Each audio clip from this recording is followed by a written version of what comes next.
नमस्कार शेतकरी दादा. नमस्कार. आपल्यासोबत तुळजापूरवाडी येथील प्रयोगशील युवा शेतकरी अनिल चव्हाण आहेत. किती हळद आहे दादा? 3 एकरचा प्लॉट आहे. बरं बरं. करपासाठी एक्स्ट्रीम आणि पीक शक्ती मारून किती दिवस झाले? 20 दिवस झाले असतील. 20 दिवस. 20 दिवसानंतर कसे वाटले रिझल्ट? रिझल्ट छान आहे. बरं बरं. डाग नंतर स्पॉट वगैरे काही नाहीत करप्याचे. करपा शेतकरी बंधूंनो मुद्दाम कॅमेरा स्लोमध्ये चलवतोय, साधा स्पॉटही नाही.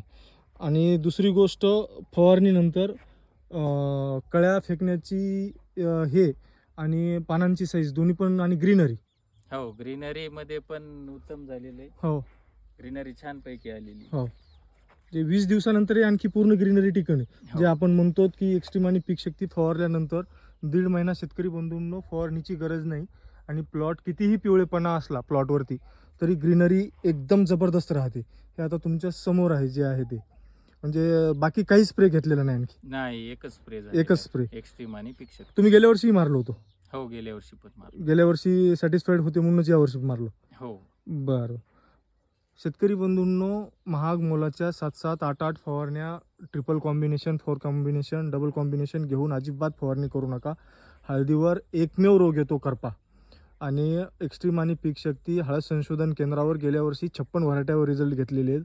असं काही हे नाही, कारण करपा आजपर्यंत असं कोणतंच औषध नव्हतं की ज्याने पूर्णतः कंट्रोल व्हायचा. तर पूर्ण कंट्रोल होऊन तुम्हाला 22 दिवसांचं कव्हरेज तर देतं आणि परत ग्रीनरी, पानांची साईज, रुंदी वाढवणं आणि नवीन कळ्या ज्या आहेत त्या खूप लवकर फेकणं, म्हणजे पानं जास्त वाढत जाणं. बरोबर आहे? हो. बाकी शेतकरी बंधूंनी फवारायला पाहिजे का? हो. चालतं. हां, मोबाईल नंबर शेतकरी बंधू 90 21 56 95 46. चालतं. धन्यवाद दादा. धन्यवाद.